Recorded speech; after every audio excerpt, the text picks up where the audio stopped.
Hey guys, I am Justine Connor with the Paula Takacs Foundation, and I'm here interviewing Kerry Lindauer, and so excited for you guys to hear about her journey and learn more about her. She is also going to be our speaker at the Champions Celebration in January, which we're so excited about. She's previously spoken to us at Light the Night this past July, and her story was just super inspiring. Super energetic, just like yourself and your energy. So I'm excited to share her story with all of you guys. So Kerry, please tell us a little bit about yourself, your interests, passions, and anything that you enjoy doing. Oh, goodness. Hi, Kerry Lindauer. Thank you, Justine, for having me speak and talk about this. It is important, I think, to get more information to anyone who will listen about sarcoma and sarcoma research. My interests, I like swimming. I like the water. I like wearing silly hats.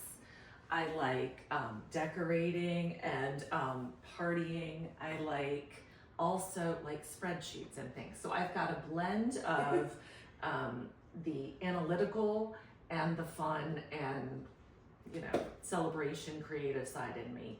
I come from Kentucky, came here to South Carolina and went to college down there and swam there, and then went to law school, met my husband in Chapel Hill Law School, and we both decided separately to settle in Charlotte and ended up getting married and staying here. And I've loved being in Charlotte with the energy of the city. I was coming from rural Kentucky, very different energy.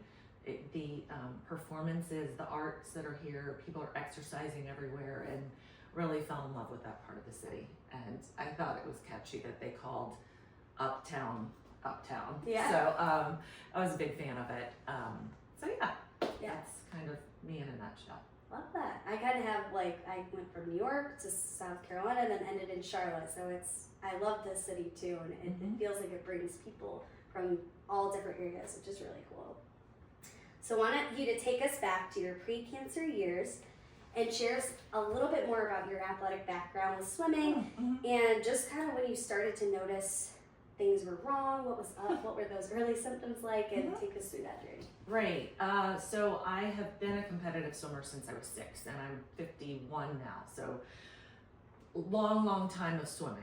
And I'm very attuned to things going on in my body because of that, because I've been an athlete and swam in college, collegiate athlete, all-American swimmer. So, at the highest level of swimming, I've been there, and I know when things are sore or injured, or when things aren't quite right. Don't know what they mean. I'm not any sort of medical doctor, but I do know when there's an ailment or when there's an injury in my body, kind of what that feels like. Yeah. And I've never had shoulder problems. I've never really had knee problems. I'm a sprinter, so I don't do a whole lot of distance training, but really aware of muscle knots or cramps, that kind of thing when I'm swimming, right? So 2011, 2012 in there, I have 3 children, and my youngest, all of my children are large children because my husband and I are large people. So they carry some heft and are, very, very tall. And when my youngest came and sat on my leg, I was sitting like this, she landed right here, and intense, immediate, sharp pain, never felt it in this area before, like a knife hit me, and I tried not to throw her off, but ended up kind of throwing her off, like, ah! Yeah. And I was like, that was really weird. Saw lots of physicians to try to figure out what it was, but that's really how it started. It wasn't a weakness or anything per se, it was pain. Yeah. Was it just that one time, or was it like happening over and over when you kind of hit that spot again? Exactly. So that was the first one. And I thought, oh, it must be some sort of knot or something in my muscle. I'm used to, you're used to if you sleep wrong or something, you got a crick in your neck or a knot in your muscle that's painful when you touch it. I'll just give it some time. And I would rub it and it would not feel good. Shocker. Yeah. But yeah, after that, anytime it came in contact with a knee, an elbow, a table, it usually had to be something pretty strong to touch it. It was very strong pain. But only when you were like touching it, really? Right. Or was it, okay, so you were Right. still I would able to, walk like, around, swim? I would swim, and as long as no one touched that thing, we're fine. So you're going to see medical doctors about this. What are they kind of saying to you about And it? it's starting with, as an athlete, I'm coming in to chiropractors. I'm going into massage therapists. I'm going into PT people. All of these people I've seen all my life, and I'm like, I've got this. Or even my, my regular checkup, I would mention to my internist, like, I have this weird leg pain. Yeah. And, they would all kind of cock their head to the side and think about it because you couldn't feel a bump. There was no visible or palpable raised area on my leg. It was clearly not, growing because it was like 2, 3, 4 years I would be seeing these people. I'm still having this really sharp pain. We would do dry needling. We would do Graston technique, which is a device that the chiropractors and PT folks use. I did acupuncture on it. I mean, none of this stuff feels good, but I'm thinking, oh, it's going to feel better when we're done. And, the big thing was it's not growing. We can't feel a bump. This is really weird. Yeah. But it's not alarming because you're healthy otherwise, and this is not seeming to be changing. Yeah. So I just kind of let it go and made sure no one bumped into it. Yeah. Right? Every once in a while I would go in and say, oh, can you rub this thing? It's really kind of bugging me today or whatever. But it was not something that was high on my priority list. Yep. With 3 kids, again, my first one, it's interesting because I align time-wise a lot with Paula and Paula Takacs' life. Yeah. Our first born children, hers was I think in November of 2004. Mine was May of 2005. Okay. And we were the same age, born in 74. And so Oh, I know the same kind of cycle of my kiddos started with Paula's oldest or her son. But so I have one in 05, 08, and 11. And so this is like the go time. This is the busy time, right? Yeah. Not necessarily the, we really need to sit down and talk with our kiddos. It's the me time, right? Like they need this, I've got to feed them. This thing was not high on my list of needs to solve at that point in time. Yeah, especially if it's not bothering you. And I could, I'm married to chiropractors, so obviously I could see why they would think it was maybe muscular or something like that. So who was the first person that recommended, you get an x-ray or kind of whatever led to the next steps? Right, so 2020, nothing big happened that year, right? No, very quiet. Right, such a quiet year. It was related to the discovery of what eventually was the sarcoma was honestly related to all the stressors everyone in the world was feeling in 2020. We had, homeschooling going on here. We had, jobs put on hold. We had jobs coming in the house, like my husband, who's currently in the home office still, thanks to COVID. But, we had so many changes, and we also had a freshman in high school who was experiencing her first year in high school up in a room. So just a lot of stressors. Yeah. When that's going on with your body, right? Little things that might have you might have been able to move past for me, rise to the top. Like, what can I get rid of because my stress, my cortisol level is high? How can I get rid of the pain or something that is really annoying me, right? I can't get my husband out of my house. I love you, Bobby. I can't do anything about my child who's struggling as a freshman in high school. I can't change the fact that my 5th grader needs me constantly to help him with this homework. What can I do? And so I called, it was actually late 2020, early 2021, I called my former swimmer. I was also a master's swim coach. And masters just means our age, people 18 and over. And I said, hey, John, who happens to be a neurosurgeon, spine physician. And I said, John, I know he's helped me with some of my disc issues over the years. I know you do nerves. I know this isn't in my back. However, I don't know what to do with this. We've looked at it, we can't figure out what it is, and I need you to be my champion. I need you to tell me what to do, to fight with the insurance companies if I need to, and to figure out what this stupid thing is. And he's like, hey, Kerry, yeah, let's do this. And so it took a little while to get in to see him, because again, it's not urgent. I've just been kind of annoyingly limping along when I get hit by the dog or something, but it's still not growing. He scheduled an x-ray, I think it was June, because the insurance required to start with the x-ray, despite the fact that we knew it was not skeletal. I mean, there was nothing going on my bone. Started with an x-ray, couldn't see anything. We did an ultrasound, and the funny thing, I'm like, it's right there. And she puts the wand. She's like, oh, well, there is something. And I'm like, yes, there is. But small, 10 millimeters. We're talking chickpea size. Yeah, that's tiny. Tiny. And she's like, I don't know.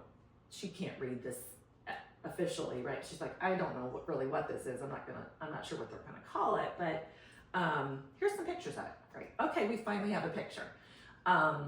The radiologist did not know what it was. Possibly some sort of nerve sheath tumor. Didn't look alarming, but that's what we think. Yeah.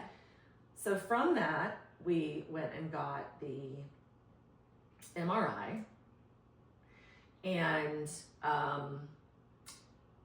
radiologist after the MRI, first of all, why are MRIs so loud still? Like, I feel like we need to be able to find an MRI machine that's not as loud. But anyway, that's an aside. So have an MRI. The radiologist says, I didn't see anything. What?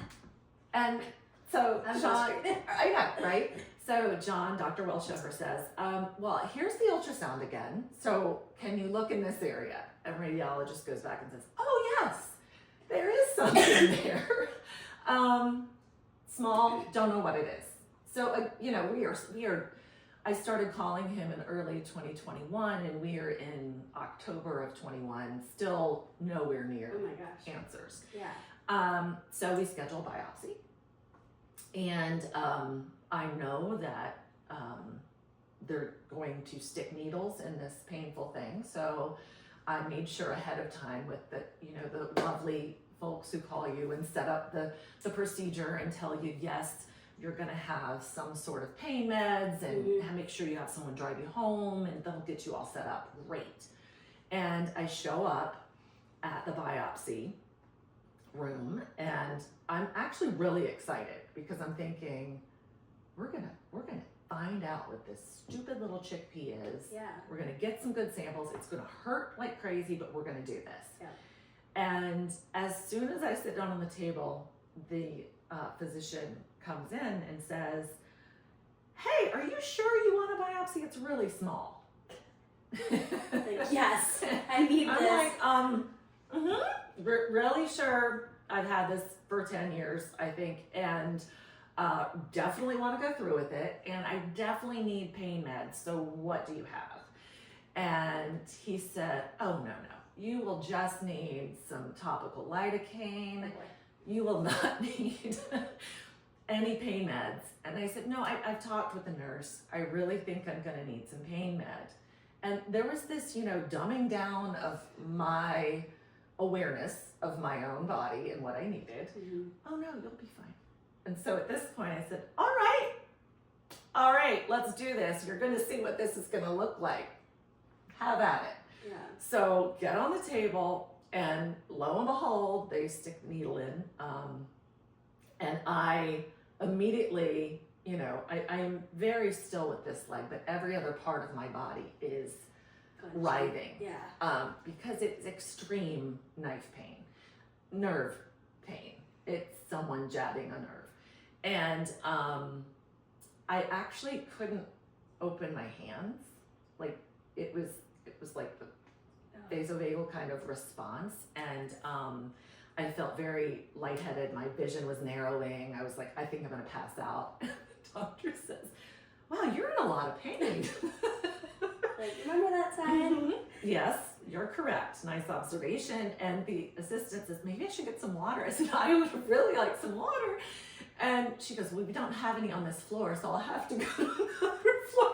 At this point, and this is at a very big hospital in our city, at this point I felt like I was in some sort of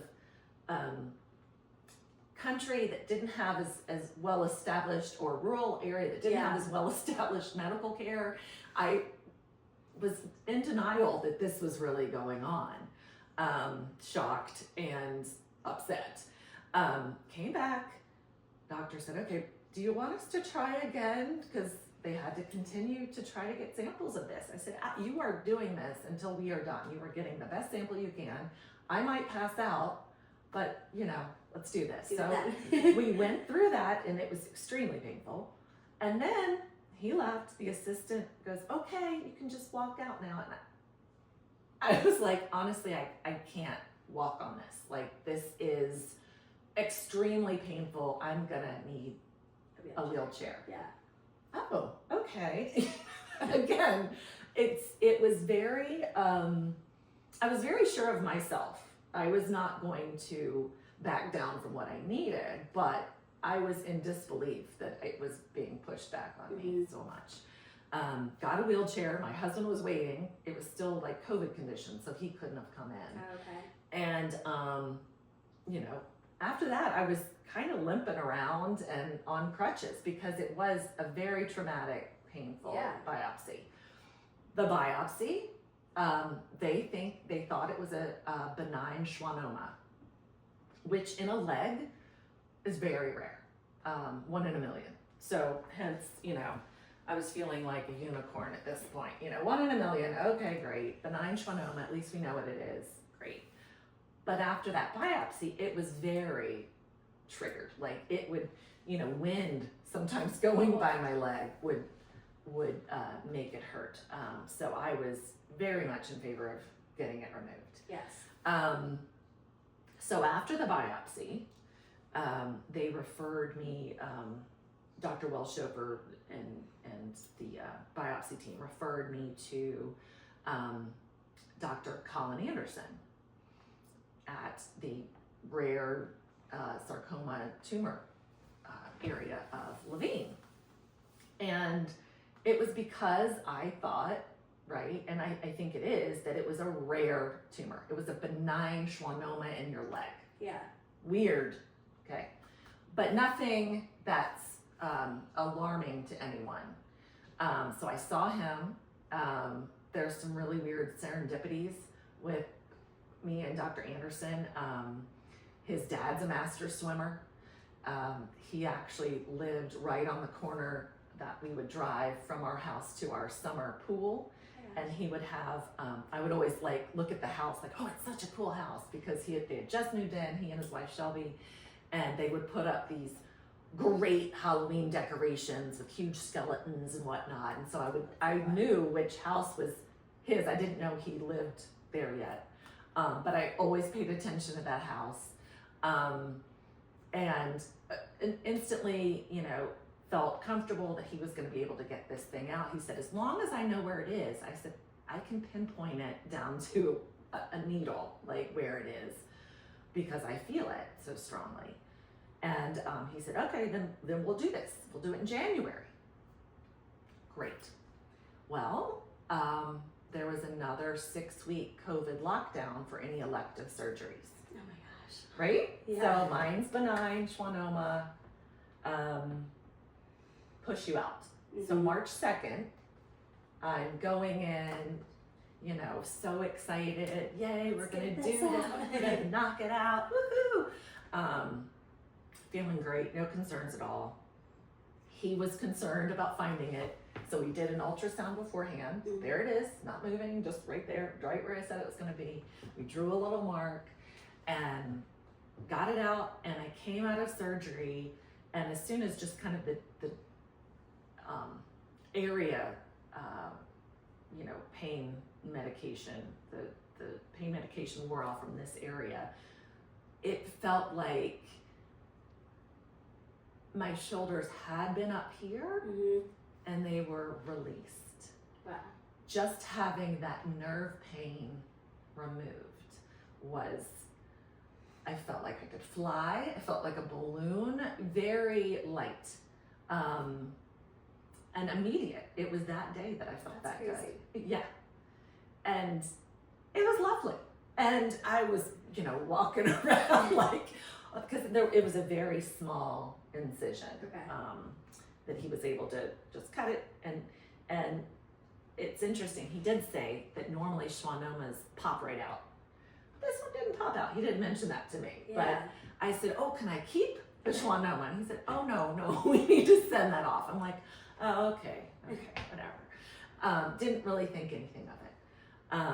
He calls me at my home on 3 days later, it was a Friday, and I was just like this, babbling nonstop, excited about the relief in pain, planning things. I was like, okay, so I'm gonna start swimming in this meet, this, and you know, just chatting with him like he's my best friend, and he's not saying a word. Oh my gosh. And I realized this finally after several minutes of me spouting. And I said, should I be this excited? Like, is everything okay? And he's very direct. Well, actually, we did send this this tumor off to, he didn't say schwannoma, we sent the tumor off to a place in Seattle, and we looked at it here, and we feel like it's a sarcoma. Crazy. Right. And like many people who you've met, and many people who might not have, you know, been affected by it, sarcoma is not a word that we really understand just in the common vernacular. I did not know that it was a very rare form of cancer, bone and tissue. I had no idea. I knew it was bad juju, but I didn't know why. Yeah. And so he is telling me on the phone, my husband's downstairs working out, and it's one of those moments where you want someone to hear it with you, but I didn't want to stop him because I really wanted to hear it. So I'm, you know, mute, Bobby, you know, yes, you know, trying to get him upstairs. He comes upstairs heaving and what's going on? You know, I'm putting it on speaker, that it is a synovial sarcoma, which is very specific in that 2 chromosomes of a cell, he thinks most likely like a stem cell that was growing, translocated, and from that grew a synovial sarcoma. Okay. However, for some reason, mine, like the light switched on and then switched off, and it did not continue to grow. We don't know why.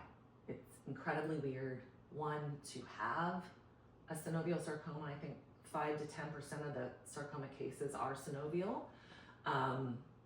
again, it's like the schwannoma in the leg. It's Yeah. 1 in a million diagnosed annually in the US with the synovial sarcoma. And, he's like, we need to go back in. Yeah. So what was that moment like? Like, obviously you're like on this high, like, I can do everything, I can swim, I can do all these such things. a high. And then it's kind of like, oh, we're bringing you back down. Yeah. And I think a lot of people can relate that it was very visual and visceral to me, because it was after the surgery, it was like there was a light at the end of a tunnel. Like I knew I had to heal this incision. I knew, I had some things moved around and cut around. The tumor was on a nerve. That was where the pain was coming from. So I knew I would have some nerve related issues there. But there was a light that I saw in my head after that, and I felt the lightness.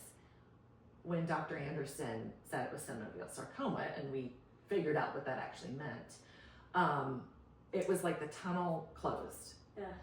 And the heaviness came back. Yeah. And I immediately called Dr. Welshofer, my physician who helped me with the protocols to get this tumor found. And he had a great 4-letter word that he yelled out. And I was like, exactly. But he was like, I really feel like this is, we're going to fight this. You got this. So he was appropriately upset and positive at the same time. Yeah.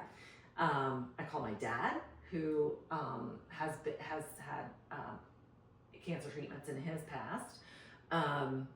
He's very practical, didn't have a whole lot of love and hugs for me, but very much, okay, well, just, go to the next step. All right, Here's okay. what we're going to do. Yeah. 1, 2, 3. Yeah. I called one of my best friends, and she was emotionally charged. And this is, I think, what everyone does when they get some news that's really concerning, right? You call on your phone tree. Yeah.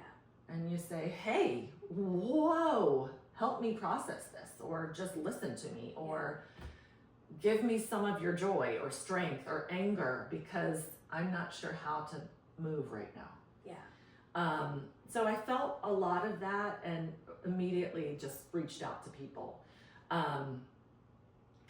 Scheduled the surgery for 3 weeks later. In the meantime, on Pi Day, which is March 14th, I had a call with Dr. Anderson where I had all these questions, random questions. I had sent it to him ahead of time, and then I talked to him, and he probably stayed on the phone with me and Bobby for like an hour. Wow. And he was very helpful, very direct, very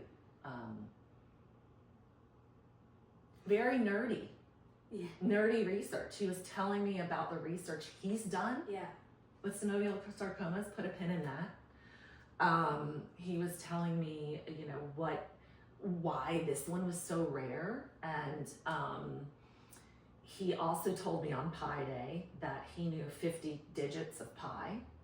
And I said, yes, you're my doctor. This, brilliant, researching surgeon who has his dad as a master swimmer. We're gonna do this. We got this. You guys are made for each And you love Halloween and decorations, and because at this point I had driven by and seen him out like fixing his lawn, and I'm like, Dr.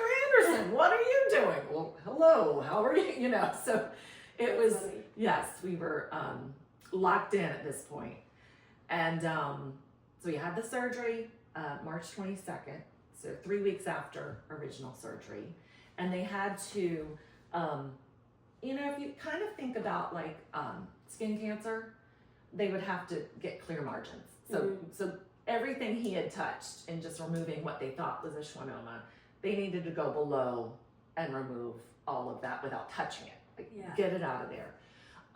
So I have a much larger scar, and definitely took out more nerve, more muscle. I have a nice divot there. To me, it looked like a shark bite. So got it out, sent it off, clear margins, happy go lucky, right? So excited. And then about a month later, I'm driving by Christ Lutheran Church that my parents go to, that Paula Takacs went to, her family goes to, and there's this big sign, sarcoma is cancer, and I about swerved off the road, and that's the route I go to and from swimming all the time, and it's been there for years, like during the stomp time. Yeah. I've not seen it except for the time I had my sarcoma removed. Yeah. And see the sign. I immediately drove to my house and got online, looked it up, found out about the stomp. So that was in 22, Okay. late April 22. And immediately Sue Udelson responded back to me and was extremely welcoming. Thank you for reaching out. Welcome to our community. I would love to hear your story. And honestly, I had not met anyone else Yeah. at this because it was so weird, random, small, not growing. And in the finding that, I found a community. I found like a place to really learn, because I got to meet so many people through just knowing Sue. So learning about it and learning about the foundation and stuff, seeing that sign. Yeah. The sign thing is always crazy to me, and I forgot that you mentioned that in your speech at like the night, because like that sign's only up for like a week. Yeah. And so It was the Wednesday before, and I happened to see it. That's so, and it's so crazy because I think it was maybe Andrew too who had the same experience. Sanctus, yes. Yes. Mhm. And I'm just like, you don't think like a sign could like create that much awareness. It but was really a sign. It really was a sign. Right. And it will continue to be a sign. Right. It was very serendipitous as well. Like a lot of this journey for me was with the back doctor helping, Dr. Anderson, the sign, Paula.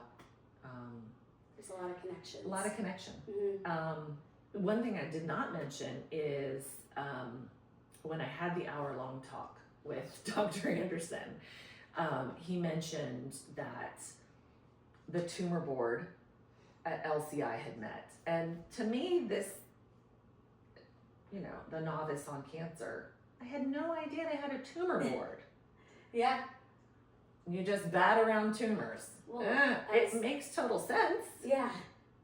And obviously, like you said, you never heard about sarcoma before. So why would you know that? All right. I'm not down on myself.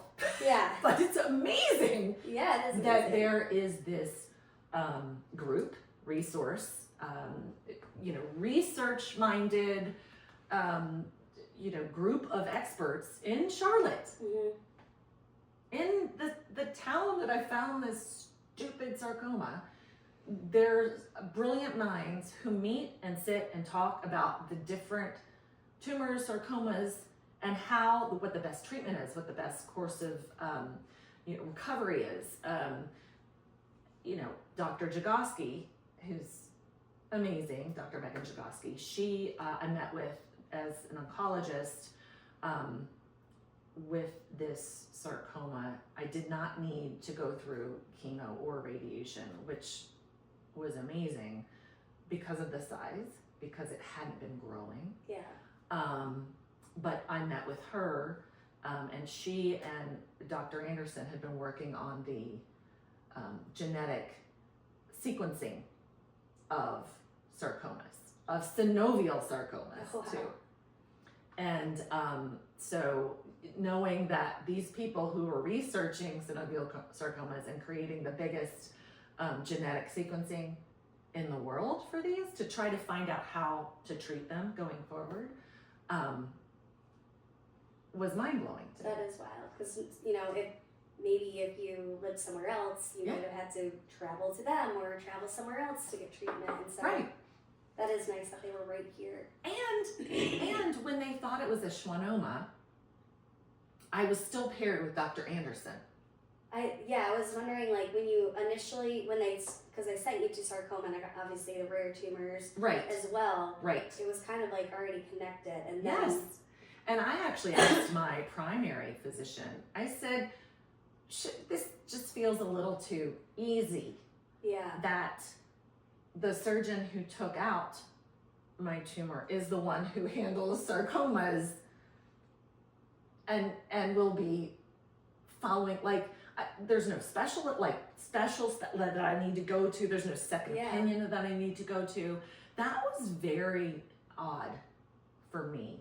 I've dealt with, my family having, as we all have, cancer diagnoses, and there's usually always a specialist you talk to or you go to. I happen to be with the specialist from the beginning. Yeah. And that was very unique, I thought. That is unique. Yeah. That would not normally happen. You'd be Right. hopping around to different doctors. Right. And I said to her, hey, should I have a different doctor? Should I look at someone else? And she's like, no, this is where you're supposed to be. Okay. Yeah. Well, Good. it's good that you ended up there first thing then, and Right. was just with that team from the beginning. Yeah. So, It's and amazing. I know you mentioned you didn't have any other treatments because it wasn't growing or whatnot. Is there anything you had to do, like, following up afterwards, as far as like CT scans or what was that like? So right when we found out that it was a synovial sarcoma, I did have a chest contrast scan done. Mm. These lovely sarcomas like to travel and metastasize to the beautiful lungs. Mhm. And, I was like, don't come for my lungs. I'm a swimmer. Don't do it. Those are, very important to me, is that's, how I get my peace, is being in the water and swimming and practicing breath control. And so I was concerned about that CT scan to begin with. But it came out beautiful. It was lovely. And so from that, they knew we don't have to do anything but just take more out of the leg. Okay. It has not gone anywhere. If it's gonna go anywhere, it's gonna go to the lungs. And this was, I guess what they work out in the tumor board Yeah. is, if this, if this direction. And so I continue to have, I would have PET scans, Okay. and CT scans, kind of alternating. And it started like for the first 2 years, 3 months. Mm-hmm. And then, and it was chest and abdomen every once in a while. Mostly chest, and then we'd throw an abdomen in there and every once in a while just to make sure. I did have another MRI. When Dr. Anderson was feeling around my leg, I said, what is that? Is that another lump? What is that? Not that we could feel the lump to begin with. He said, I think it's scar tissue, but we wanted to make sure. So we would do an MRI, and it's like, yep, that's scar tissue. So we're good there. Apparently growing back, anywhere else on my body would be extremely rare. And since we got clear margins, that would be very rare as well to have, to have anything grow back in the same spot. So I will continue CT scans until the 5-year marker. Okay, and where are you at now? It's gonna be my next 3.5. Okay. Yes. Almost there. 3.5. So yeah, I'm at 6 months now. Okay. Well, you obviously with a really great care team that's taking care of yes. you, and everything looks really positive. So happy for that. You're kind of talking about swimming and how you need your lungs for that and all that. What is that looking like for you now? Are you just share more about the recovery afterwards and how you've been getting back into swimming and other things that you love? Well, with sarcomas, with operations to remove sarcomas, it involves, depending on the type, bone or tissue, which tendons or veins or muscles. So it can be extremely difficult for people. For me, it affected me, I would say, somewhat minorly compared to how others might experience the surgery. But my nerve is gone there. So this part of my leg is all numb. So it's weird, Yeah, but you get used to it. Like Okay. Does it like tingle when you touch it? No. Okay. it's nothing. That was actually, I was thinking about that when you said they had to go back in if they had to remove Yes. like that nerve. Okay. Yeah. So more of it's gone. And that took a little bit of getting used to, Yeah. but I don't have sarcoma anymore. Yes. So that's fine. It's a treat. Yes, as far as the muscle, that is a little bit different. I had to really focus on supporting this knee Okay. a little bit better because part of this quad is gone. And so, again, it's like a big shark bite. So part of the quad's gone, which supports and stabilizes your knee. Mhm. So I'm taking like glucosamine, chondroitin, and things to help with joints and Okay. and make sure that, and fish oil, you know, that these parts of my body aren't are as lubricated and try to stay as young as they possibly can, because it is doing a little bit more work with not as much support from the muscles.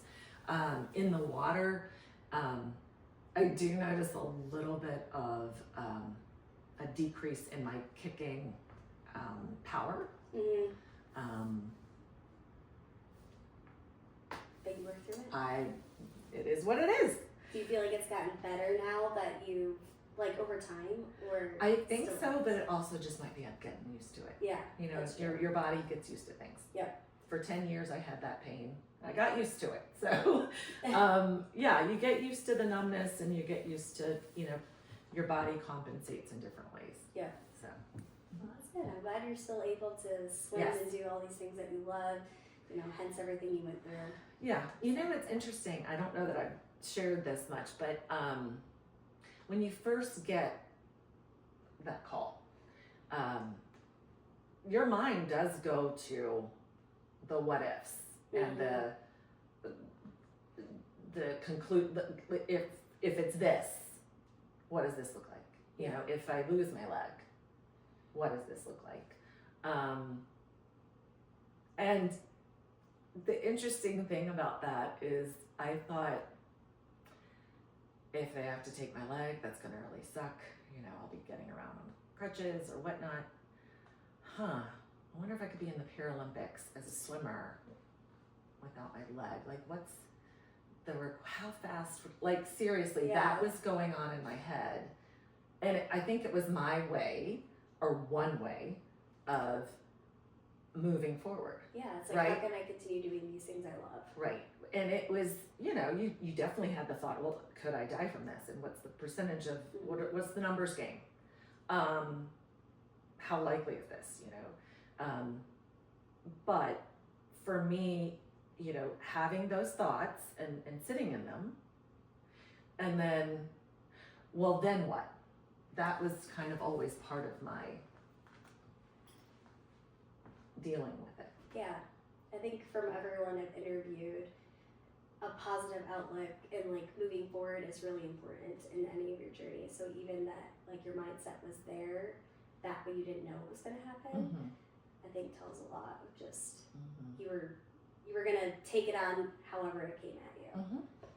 Yes. So moving forward from that, so I actually think, so your first stop was 22, but the first time I remember you, that was my first stop when I was working with the foundation too, but you competed as a different team name. What was that first name? Okay, so the first name, in the first stomp, with my 3 days notice, we had some tutus and we dressed up kind of as unicorns because we felt unicorny, and that morning I actually put on shark socks. Okay. I don't know why, I just felt like shark, I don't know. And I saw Dr. Anderson and Dr. Jagoski at the stomp speaking about their project and research on sarcomas. And I was like, oh my gosh, my doctors. I got to introduce them to my entire family. I was very excited. They were probably not as excited as me to see them. But Dr. Anderson said, what's up with your shark socks? And I said, well, I kind of feel this shark vibe with this thing. It's like a shark bite.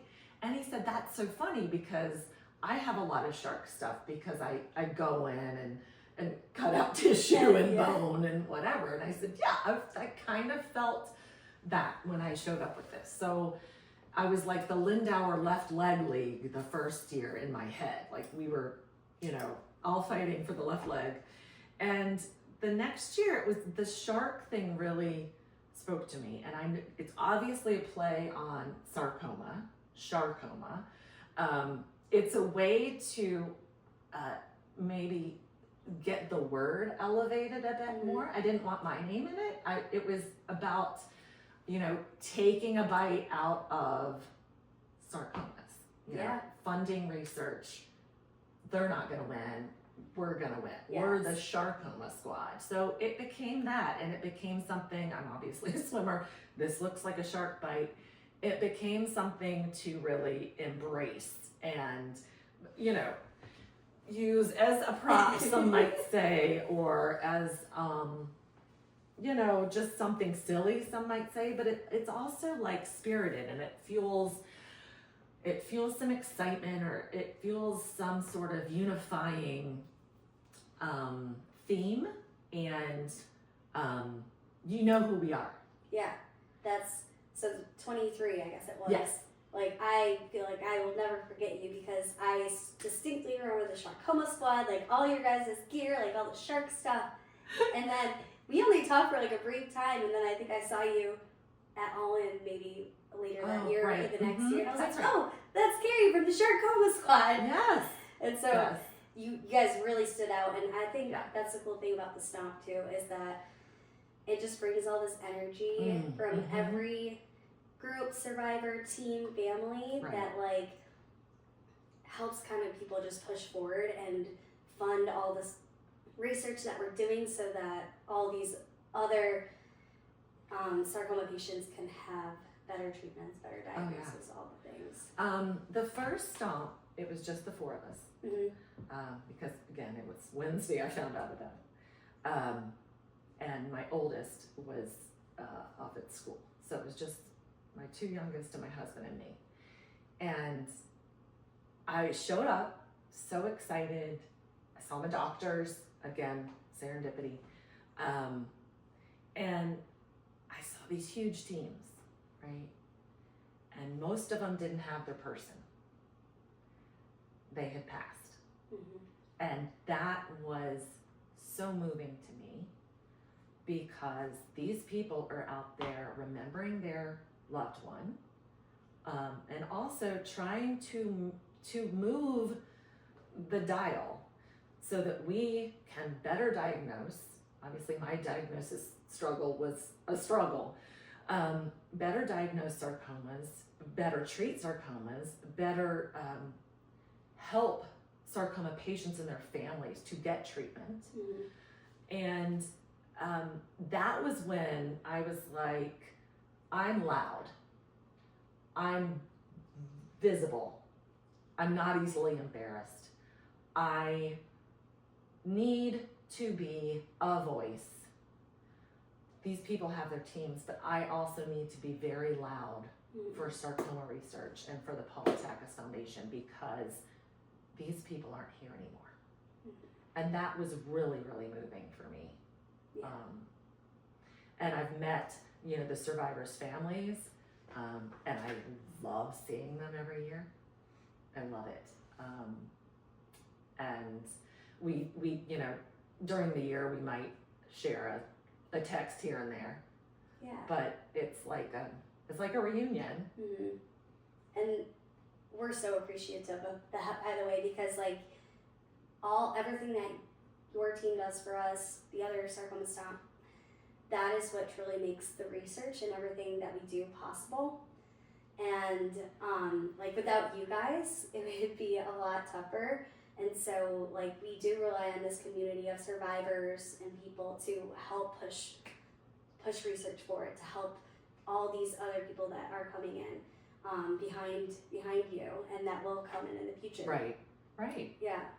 That's it did feel like almost a revolving crowd, which hurt my heart a bit. Yeah. And obviously some teams are going to be there for the long haul. But how do we get more of the people there? Yes. For longer. Yes, and continue. That's why. Yeah, for sure. We want everyone to come back. Well, that actually leads me to my next question. Because part of the teams and things that we, hope that teams do is help us fundraise. And you and the Sharkoma Squad have raised more than $27,000, which is so amazing. That all supports sarcoma research. We kind of discussed this, but what drives you to continue doing that and showing up year after year? Yeah, well, it's a lot of things. It's the energy of the event. It's such a well-run event, and I'm not just saying that, but I mean it is. It's a beautiful location. It's a beautiful area. It feels very family oriented and not just little kid family oriented. Your sarcoma family oriented. Yes. I love seeing the physicians. I love seeing the medical teams come in, the staff, the nurses sometimes are there as well. I really enjoy catching up with the people, and to the newly diagnosed sarcoma patients, I want to be there and meet them. As far as raising money, I am floored because that we've raised $27,000. I know there's some really big fundraisers out there too, but we are delighted with that. And my Dr. Anderson actually had asked after, right before I think the stomp, he had asked, "Hey, would you be okay if your little tumor was included in our genetic study?" Oh, that's so cool. Yes! Like this is the point, like funding the physicians who can figure out, like, is there some sort of immunotherapy? Is there some sort of, that can be used to fight these sarcomas? But also with my tumor, is there some reason it stopped? And dude, let's find out why. Yeah. Was it all the freestyle kicking? Probably not. But why did mine turn on and turn off? And can we get more people's to turn off and then get them out? Yeah. And not have to do chemo and radiation. So that is the driver. It's and also seeing results from PTF coming in, like providing the patient fund to allow more folks to come to LCI to get treatment. And while they're here, how do we help them while they're here? That's huge. And I would mention that to some of my supporters who donated the stomp, and they get all giddy about it. Like, they're so excited that how their money is being used. Yes. More research studies, the endowed chair position. Yes! Like, this is what excites me, is seeing positive results come in and understanding Paula's vision and how this vision has come to fruition and continues to help people. That's what motivates me. Oh, that's great. Yeah, I mean, it's because of you and all of our supporters, like, why this has progressed, where it has and where it's continuing to go. So we really appreciate your support and all that. You've been a huge advocate for us, and I know, again, I'll mention you spoke at Like the Night, and you're going to be our speaker at Champions. Excited to hear your story again. So at this stage of where you're at now, what's the message that you hope to share with others, whether it's people going through this or supporters, or what's that message that you hope to get out to them? There's so many messages. Like, first of all, I'd love to hear them too. That, I don't need to be doing all the talking, despite the fact that this is very long already.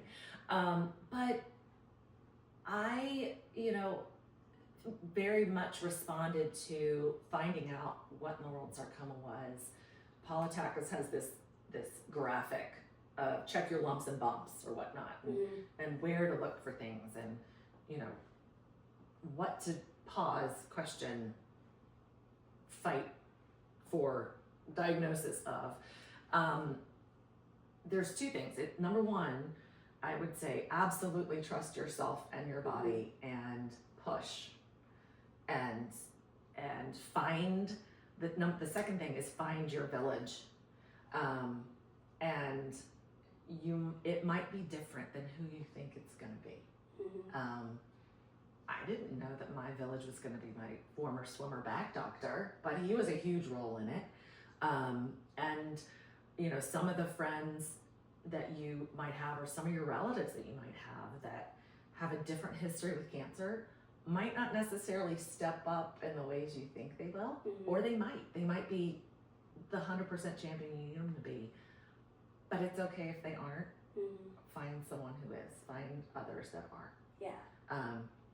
Find your village that is giving you the power, the strength, the joy, the ears, the listening ears that you need to get through it. Yeah, that's so important outside of all the medical things. Like, you need that community, that support system too. And I think the number one thing that all survivors have told me is the message is like, advocate for yourself. Yeah. Exactly what you're saying.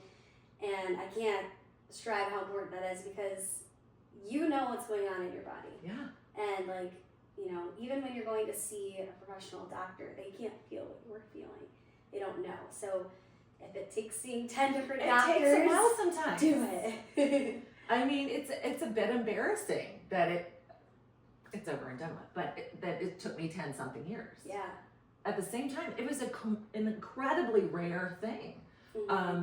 So they might not know what your thing is out there, but you know something's not right. So you've got to keep pushing. And and not everyone that you see is an expert in it either. So it's like you have to kind of figure out who's going to look at the right path. Right. So that's definitely important.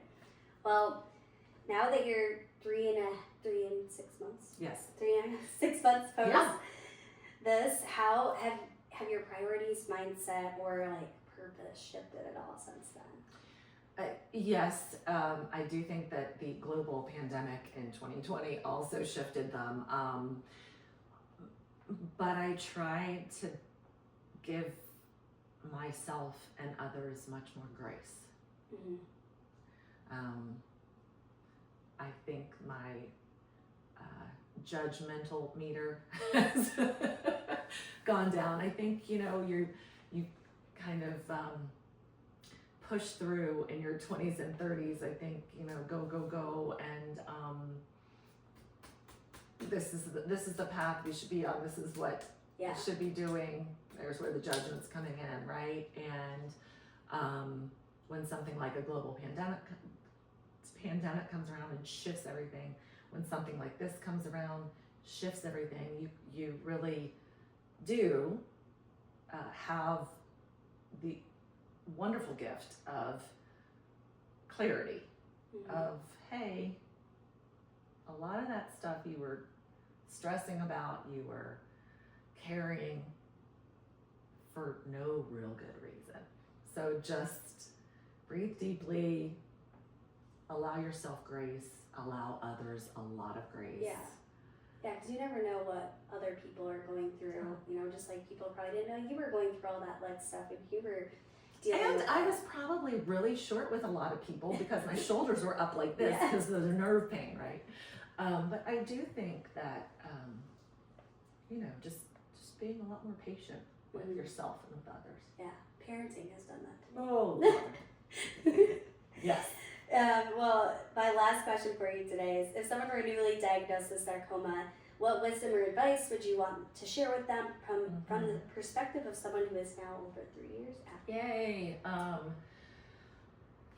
Get all your questions answered. You know, I think that most folks that I do talk to now, they have their list of questions and they are very diligent about getting them asked and answered and seeing specialists, and that is brilliant. You know, make sure you find a physician that will listen to your questions and thoughtfully answer them, like I did. I think that made a world of difference. And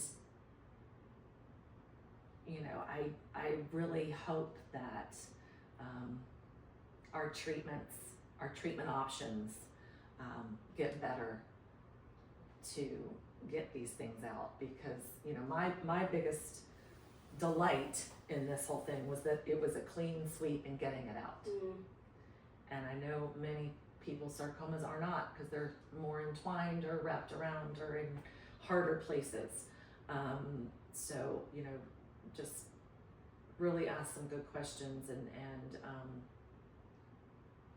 think about that removal process and getting them out, I think, instead of Get your answers. get your answers kind of as clean as you can get them. I know it's a hard road. Come prepared. Write down your questions, like when you're going to your doctor's appointment. Right, and if we pursue this option, what does that look like? What does it look like? What does it look like? And then, you know, the same for the other options. Really, really peruse the paths and the data that we have, and hopefully there's going to be so much more data that's better to, you know, condense, consolidate, and pull from for the future. Yes, there definitely will. Well, thank you so much for sharing your story. I'm excited to hear you talk about it again at the Champions. And just thank you for being a continued supporter. We're just excited to have you just keep being a part of our community.